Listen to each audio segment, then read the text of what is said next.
कलयुग का आरंभ आज से लगभग 5000 वर्ष महाभारत युद्ध के कुछ ही समय के बाद शुरू हो चुका है और उसका अंत होने में अभी लाखों वर्ष बाकी है। पुराणों के अनुसार 4 युग होते हैं, सतयुग, त्रेता युग, द्वापर युग और कलयुग। ऐसा कहा जाता है कि कलयुग में पाप अपने चरम सीमा पर होगा। वर्तमान में कलयुग चल रहा है। दोस्तों, अपने अनेक युगों की पुराण कथाएं सुनी है, जिसमें सुना है कि पूर्व काल में श्राप दिया जाता था और वह लगता भी था। ये सब सुनकर आपके मन में ये सवाल उठता होगा कि इस कलयुग के लोगों को श्राप क्यों नहीं लगता। तो चलिए हम आपको बताते हैं कि कलयुग में श्राप क्यों नहीं लगता। नमस्कार दोस्तों, स्वागत है आपका हमारी चैनल में।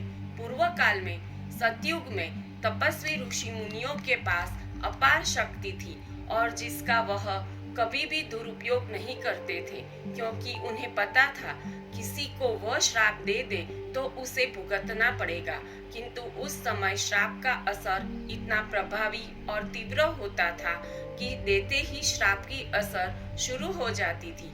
उस समय केवल ऋषि मुनि ही नहीं, आम जन भी जो पुण्यात्मा थे वो भी घोर तपस्या और भगवान के नाम का जाप करके शक्ति प्राप्त करते थे, जिससे दूसरों का भला और बुराई का नाश हो। ऐसे अपार शक्ति अपने अंदर रखने वाले लोग कभी किसी का बुरा नहीं चाहते और सदैव दूसरे की भलाई के लिए ही सोचा करते हैं। ऐसे मनुष्य के अंदर जो भी शक्तियाँ थी वे सब दिव्य शक्ति कहलाती थी। दिव्य शक्तियाँ बुराई से लड़ने की क्षमता देती है, परंतु अपनी ही स्वार्थ वृत्ति पूरा करने लगेंगे तो आपके अंदर वह शक्ति धीरे धीरे करके नष्ट हो जाती है। इसी प्रकार सत्य, त्रेता, द्वापर इस युग में ना तो इतना पाप होता था और ना ही कोई इसके लिए कानून बनाया गया था, किंतु पाप होता भी था तो उसे नाश करने के लिए भगवान स्वयं इस धरती पर अवतार लेकर उसे नष्ट कर देते थे। उदाहरण के लिए आपने सुना ही होगा, भगवान विष्णु ने स्वयं राम जी का अवतार लिया था, जिसके कारण धरती पर आतंक मचा रहे रावण का नाश उन्होंने खुद किया था। वही भगवान श्री कृष्ण ने भगवत गीता में अर्जुन से कहा कि तीनों युगों में इंसानों ने पाप नहीं किया, परंतु कलयुग में खूब पाप करने वाले होंगे। अब इससे छुटकारा पाने के लिए एक ही उपाय है, हरि का नाम लो। इस युग में सबसे ज्यादा पाप होने की वजह से पुण्य आत्मा बहुत कम रहेगी और पापी आत्मा इस धरती पर सबसे अधिक होगी, जिसके कारण किसी को भी श्राप का प्रभाव जल्दी पड़ने वाला नहीं होगा। कलयुग में यदि कोई मनुष्य को श्राप देगा भी तो उसका प्रभाव पड़ेगा, मगर उसका असर धीरे धीरे होगा। जिस व्यक्ति ने श्राप दिया है उसने भी कहीं न कहीं पाप किए होंगे, जिसके कारण उनके श्राप का असर धीरे धीरे होगा। आप जानते हैं कि कलयुग में पुण्य आत्मा का मिलना बहुत कठिन है। यदि आपने कोई पाप कहीं भी नहीं किया होगा और आपने किसी को श्राप दे दिया हो तो भले ही अभी वो श्राप ना लगे, किंतु उसका असर जरूर होगा। इसके लिए आपको समय का इंतजार करना होगा और आप खुद समझ जाएंगे। मित्रों, भगवान अभी है, उस समय भी थे और आने वाले समय में भी रहेंगे।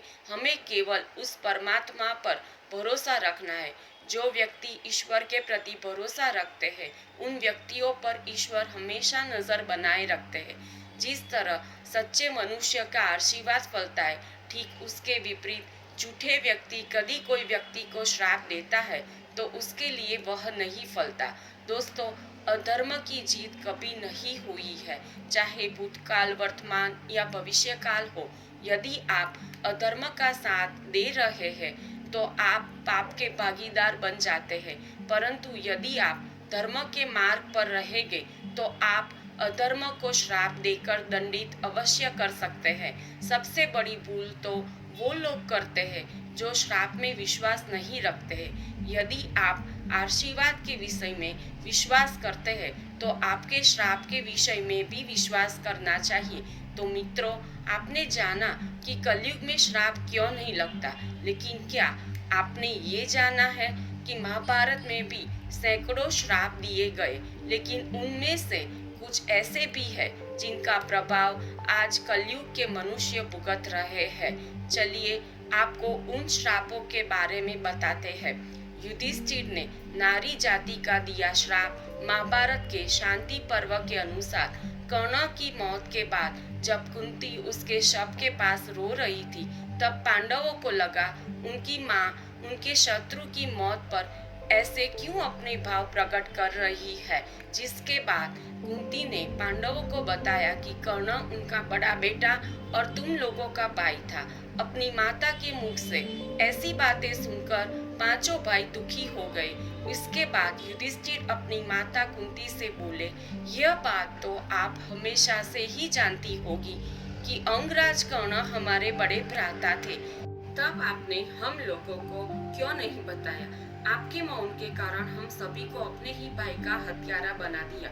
इसलिए आज इस धर्म क्षेत्र कुरुक्षेत्र में सभी दिशाओं और धरती को साक्षी मानकर सभी स्त्री जाति को ये श्राप देता हूँ कि आज के बाद कोई भी स्त्री अपने अंदर कोई भी रहस्य नहीं छुपा पाएगी। यह श्राप युधिष्ठिर ने समस्त नारी जाति को दिया था, जिसके कारण आज भी कलयुग में स्त्रियां यातनाएं झेल रही है।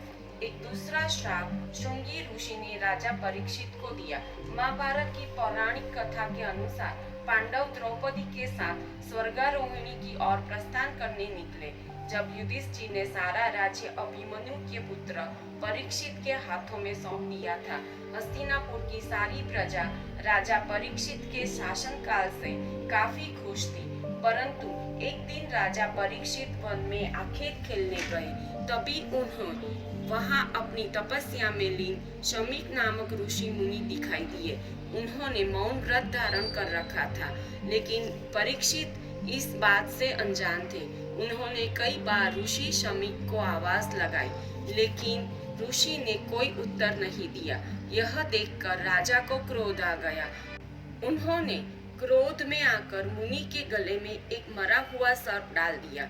उधर जब श्रृंगी ऋषि को ये बात पता चली तो उन्होंने राजा परीक्षित को श्राप दिया कि आज से 7 दिन बाद परीक्षित की मृत्यु तक्षक नाग के डसने से हो जाएगी। जिसके बाद बहुत उपाय किए, फिर भी श्राप के कारण राजा परीक्षित की मृत्यु तक्षक नाग के डसने के कारण हो गई। ऐसा माना जाता है कि उसके बाद कलयुग की शुरुआत हुई, क्योंकि राजा परीक्षित के जीवित रहते कलयुग में इतना साहस नहीं था वह इंसानों पर इतना हावी हो सके। उसके कारण आज हम सभी इस कलयुग को भुगत रहे हैं और अब यहाँ किसी को किसी का श्राप नहीं लगता।